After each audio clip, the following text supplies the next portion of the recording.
Hi, ഞാൻ നവാസ്. ഞാൻ ഇന്ന് സംസാരിക്കുന്നത് ഒരു ഡിജിറ്റൽ ബിസിനസ്സിനെ കുറിച്ചിട്ടാണ്. അപ്പോൾ ഈ ഡിജിറ്റൽ ബിസിനസ്സിൻ്റെ ഏറ്റവും പ്രധാനപ്പെട്ട ഒരു 3 ഗുണങ്ങൾ എന്താണെന്ന് വെച്ചാൽ, അതിൽ പ്രധാനപ്പെട്ട ഒന്ന്, നമുക്ക് എവിടെ ഇരുന്ന് വേണമെങ്കിലും ബിസിനസ് ചെയ്യാം. മീൻസ് നമ്മളെ ഓഫീസിലോ അല്ലെങ്കിൽ നമ്മളെ വീട്ടിലോ അല്ലെങ്കിൽ നമ്മളൊരു യാത്രയിലാണെങ്കിലോ അല്ലെങ്കിൽ വേറെ രാജ്യങ്ങളിലാണെങ്കിലോ എവിടെ വേണമെങ്കിലും നമ്മളെ അടുത്തൊരു ലാപ്ടോപ്പും അതിലൊരു ഇൻ്റർനെറ്റ് കണക്ഷനും ഉണ്ടെങ്കിൽ എന്ത് ചെയ്യാൻ പറ്റും? നമുക്ക് ബിസിനസ് ചെയ്യാൻ വേണ്ടി പറ്റും. അതേപോലെ തന്നെയാണ് നമുക്കൊരു ലൊക്കേഷൻ്റെ ബൗണ്ടറി ഇല്ലാതെ നമുക്ക് ഏത് രാജ്യത്ത് വേണമെങ്കിലും നമുക്ക് ബിസിനസ് ചെയ്യാം. അതേപോലെ തന്നെ വളരെ ഇമ്പോർട്ടൻ്റ് ആയിട്ടുള്ള വേറൊരു കാര്യമാണ്, ഇതൊരു റെക്കറിങ് ഇൻകം കിട്ടുന്ന ബിസിനസ്സാണ്. റെക്കറിങ് ഇൻകം എന്ന് പറഞ്ഞാൽ ഒരു വൺ ടൈം പർച്ചേസ് അല്ല, നിരന്തരമായിട്ട് എന്ത് ചെയ്യും, ഓരോ മാസങ്ങളും സബ്സ്ക്രിപ്ഷൻ ബേസിൽ റെക്കറിങ് ആയിട്ട് തന്നെ നമുക്ക് ഇൻകം കിട്ടുന്ന ബിസിനസ്സുകൾ. നമ്മൾ തന്നെ അങ്ങനത്തെ ഒരുപാട് ഡിജിറ്റൽ പ്രൊഡക്റ്റുകൾ നമ്മൾ ഉപയോഗിക്കുന്നുണ്ടാവും അല്ലേ? ഇപ്പം നമ്മൾ ഫോണിൽ റീചാർജ് ചെയ്യാൻ വേണ്ടി നമ്മൾ ജിയോ ഉപയോഗിക്കുന്നുണ്ട് അല്ലേ?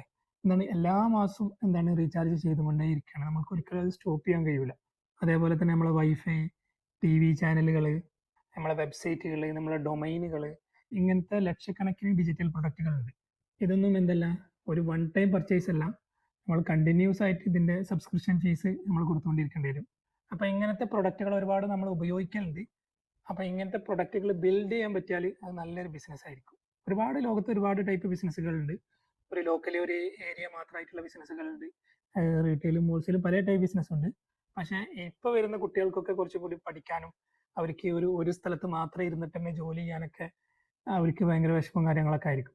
അപ്പോൾ എന്ത് ചെയ്യാൻ പറ്റും? ഇത് നമ്മൾ ട്രാവലിങ്ങിലോ അല്ലെങ്കിൽ നമ്മൾ എവിടെ ആണെങ്കിലും ഇങ്ങനത്തെ പ്രൊഡക്റ്റുകൾ നമുക്ക് ബിൽഡ് ചെയ്യാനും ഇത് സെയിൽ ചെയ്യാനും ഈ കസ്റ്റമറെ ഹാൻഡിൽ ചെയ്യാനൊക്കെ ലോകത്ത് എവിടെ ആണെങ്കിലും നമുക്ക് ചെയ്യാൻ വേണ്ടി പറ്റും. ഒരു ബിസിനസ്സിൽ പ്രധാനപ്പെട്ട 3 ടൈപ്പ് ഇൻകമാണ്. ഒന്ന്, ക്യാഷ് നൗ. ഇപ്പൊ തന്നെ നമുക്കിപ്പോൾ ഓരോ ദിവസങ്ങളിലും നമുക്ക് പല രീതിയിലുള്ള ചെലവുകളും കാര്യങ്ങളൊക്കെ ഉണ്ടാവും. അതൊക്കെ മീറ്റ് ചെയ്യണമെങ്കിൽ എന്ത് വേണം? നമുക്ക് എന്തെങ്കിലും പൈസ കിട്ടിയോണ്ട് കാര്യമല്ല അല്ലേ? സ്ഥിരമായിട്ടുള്ള ബിസിനസ്സുകളും കാര്യങ്ങളും നടക്കും. അതേപോലെ തന്നെ ക്യാഷ് മന്ത്ലി. ക്യാഷ് മന്ത്ലി എന്ന് പറഞ്ഞാൽ ഇതേപോലെ തന്നെ മന്ത്ലി ആയിട്ടുള്ള സബ്സ്ക്രിപ്ഷൻ ഫീസും കാര്യങ്ങളും ഇതൊക്കെ വെച്ചിട്ടുള്ള ഇൻകാണ് ക്യാഷ് മന്ത്ലി എന്ന് പറഞ്ഞാൽ. പിന്നെ ഒന്ന് ക്യാഷ് ഫ്യൂച്ചർ. ഈ ക്യാഷ് ഫ്യൂച്ചർ എന്ന് പറഞ്ഞാൽ ഇപ്പൊ നമ്മൾ പ്രൊഡക്റ്റ് ഉപയോഗിക്കുന്ന കസ്റ്റമർക്ക് അവർക്ക് ഭാവിയിൽ വരാൻ പോകുന്ന പല പ്രശ്നങ്ങളും ഉണ്ടാവും അല്ലേ?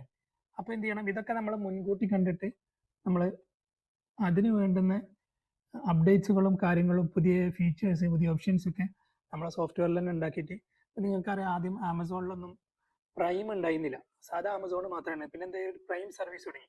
അങ്ങനെ ഇപ്പോൾ ഇവിടെ ഖത്തറിലൊക്കെ ഇപ്പോൾ തലബാത്തിൽ പ്രോ എന്ന് പറഞ്ഞിട്ടുള്ള സർവീസ് തുടങ്ങിയിട്ടുണ്ട്. അപ്പോൾ ഇങ്ങനെ പല ഡിജിറ്റൽ പ്രൊഡക്റ്റുകളിലും ഇങ്ങനത്തെ പല സർവീസുകളും കാര്യങ്ങളൊക്കെ നമ്മൾ ആഡ് ചെയ്തിട്ട് കസ്റ്റമറെ ഒരു ഫ്യൂച്ചറിലുള്ള ആവശ്യത്തെ മുൻകൂട്ടി കണ്ടിട്ട് എന്നാലേ എന്ത് ചെയ്യുള്ളൂ, അവർ നമ്മളെ സോഫ്റ്റ്വെയറിൽ തന്നെ അവർ നിൽക്കുള്ളൂ. അപ്പോൾ അതിന് വേണ്ടിയിട്ട് മുൻകൂട്ടി കണ്ടിട്ട് തന്നെ നമ്മൾ കാര്യങ്ങൾ ചെയ്തു വെക്കുന്ന രീതിയിൽ ചെയ്തു വെക്കുമ്പോൾ എന്ത് ചെയ്യും, ഫ്യൂച്ചറിലും നമുക്ക് ആ ഇൻകം ജനറേറ്റ് ചെയ്യാൻ വേണ്ടി പറ്റും. പിന്നെ ഇതിൻ്റെ പ്രധാനപ്പെട്ട ഒരു ഗുണം എന്താണെങ്കിൽ, നമുക്ക് ഒരു വ്യക്തി അല്ലെങ്കിൽ ഒരു ടീമായിട്ട് ലോകത്തിന്റെ പല ഭാഗത്ത് ഇരുന്നിട്ട് വേണമെങ്കിലും നമുക്ക് ബിസിനസ് ചെയ്യാം. അതേപോലെ തന്നെ ഇതിന് എന്ത് ചെയ്യണ്ട, നമുക്ക് സ്ഥിരമായിട്ട് നമുക്കൊരു ഹ്യൂജ് ഇൻവെസ്റ്റ്മെന്റ് നമുക്ക് ആവശ്യമില്ല. ഇപ്പൊ നമുക്ക് ഒരു ബ്രാഞ്ച് തുടങ്ങുകയാണ് അല്ലെങ്കിൽ വേറൊരു കൺട്രിയിൽ നമ്മൾ ഓപ്പൺ ആക്കുകയാണ്, അങ്ങനത്തെ എന്തും നമുക്ക് ആവശ്യമില്ല. നമ്മൾ ശരിക്കും ഒരു കസ്റ്റമറെ യഥാർത്ഥത്തിലുള്ള ഒരു പ്രോബ്ലം നമ്മൾ അനലൈസ് ചെയ്തിട്ട് അവർക്ക് ആ പ്രോബ്ലത്തിന് കൊടുക്കാൻ പറ്റുന്ന ഒരു ബെസ്റ്റ് സൊല്യൂഷൻ ഓൺലൈനായിട്ട് നമ്മൾ ഉണ്ടാക്കിയിട്ട് നമ്മൾ അതിൻ്റെ ട്രെയിനിങ്ങും അതിൻ്റെ ട്യൂട്ടോറിയൽ വീഡിയോസും കാര്യങ്ങളൊക്കെ ഉണ്ടാക്കിയിട്ട് ചെയ്താൽ മതി. പിന്നെ നമ്മൾ ആ കസ്റ്റമർക്ക് ഇത് ഏത് രീതിയിൽ നമുക്ക് ആ കസ്റ്റമറെ കണ്ടെത്താൻ കഴിയും, ഇങ്ങനെയുള്ള കാര്യങ്ങൾ നമ്മൾ ചെയ്താൽ മതി.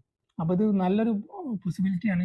നമ്മൾ കേരളത്തിൽ ഇരുന്നിട്ട് അല്ലെങ്കിൽ ഏതെങ്കിലും ഒരു ചെറിയൊരു സ്ഥലത്ത് ഇരുന്നിട്ട് തന്നെ നമുക്ക് എന്ത് ചെയ്യാൻ പറ്റും, ലോകത്തിൽ മുഴുവൻ നമുക്ക് ബിസിനസ് ചെയ്യാൻ വേണ്ടി പറ്റും. അപ്പോൾ ഇത്തരത്തിലുള്ള വീഡിയോസ് നിങ്ങൾക്ക് ഇഷ്ടമാണെങ്കിൽ നിങ്ങൾ ഫോളോ ചെയ്യുക. അതേപോലെ തന്നെ ഇങ്ങനത്തെ താല്പര്യമുള്ള ഫ്രണ്ട്സിന് നിങ്ങൾ ഷെയർ ചെയ്യുക. Thank you.